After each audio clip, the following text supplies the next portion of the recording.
It was November of 1997.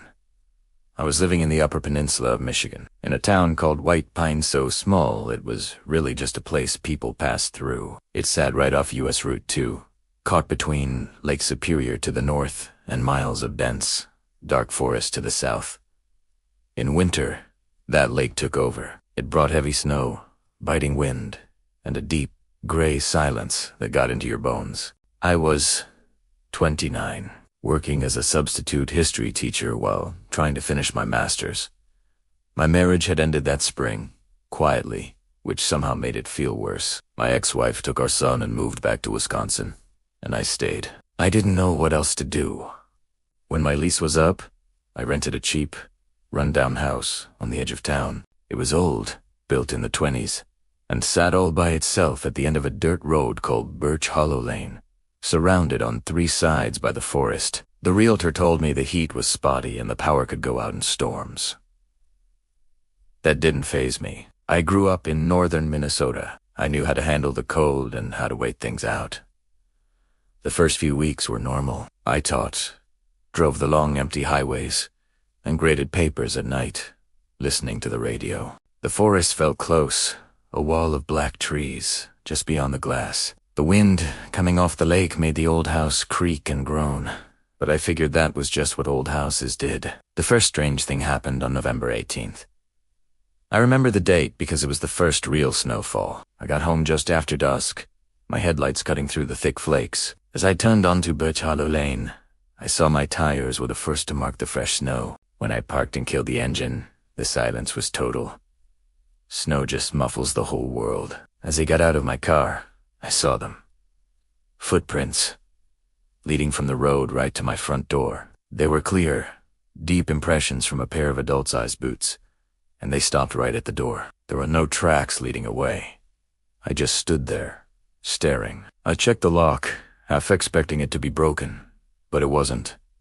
Inside, everything was exactly as I'd left it. I tried to reason it away. Maybe the realtor stopped by and left before the snow got heavy. It didn't feel right, but it was the only explanation I had. Over the next few days, little things started happening. The radio would turn itself on, always to the same AM talk station.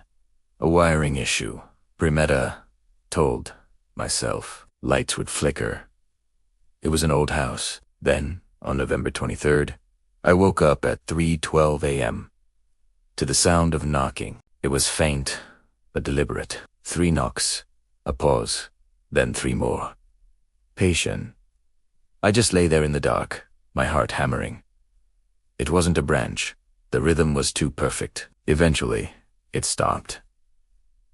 I never got up to check. The next morning, there were no footprints, just smooth, unbroken snow. I mentioned it to a colleague, Linda, who'd lived there her whole life. She gave me a funny look when I told her where I lived. "That's the old Kincaid place," she said, then frowned. "Folks around here don't like that stretch of road much." She wouldn't say more.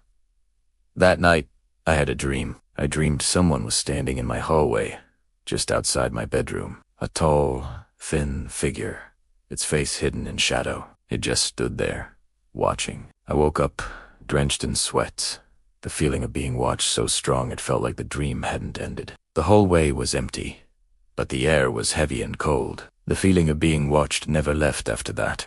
I'd see movement in the corner of my eye. I'd hear slow, measured footsteps in the hall at night, stopping right outside my door.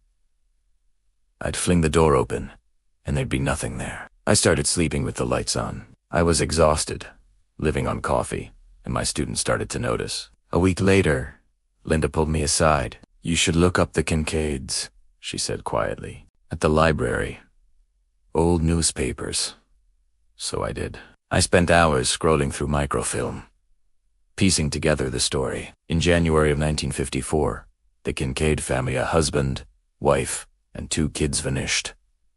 Their house was found empty, food still on the table, no signs of a struggle, no footprints in the snow outside. Before they disappeared, the husband, Thomas, had complained to neighbors about someone knocking on his door late at night. His wife said she felt like the house was listening. Their kids claimed someone stood in the hallway at night. The similarities were terrifying. That night, the knocking came back, louder this time, 3 knocks.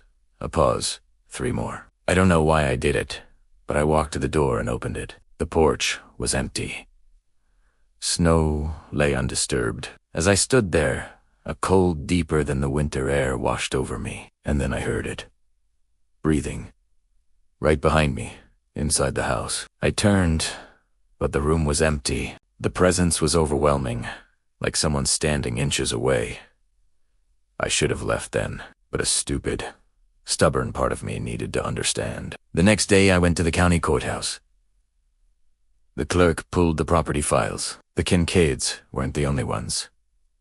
Family after family had lived in that house, but never for long. One man was found frozen to death in the woods behind the house in 72. He was barefoot. Another couple left in 86, abandoning almost everything. I asked the clerk about the land itself. He got quiet. There are stories, he said. Old ones, native stories about that forest.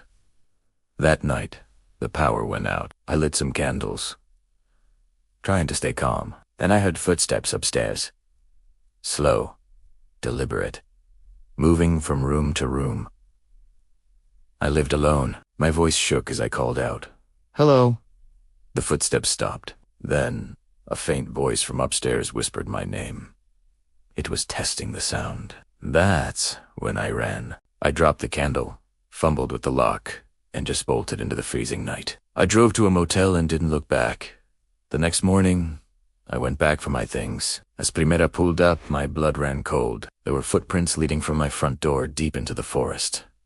The same boot prints. Against all my instincts, I followed them. They led me to a clearing in a small, collapsed log cabin I'd never seen before. The footprints went right inside. On the wall were dozens of tally marks scratched into the wood, and on the floor was a leather journal. It belonged to Thomas Kincaid. It detailed his growing fear, the knocking, the feeling of being watched. He wrote about something in the forest, something that learned the shape of us. His last entry was chilling. "It wants to be let in," he wrote. "Know the house us."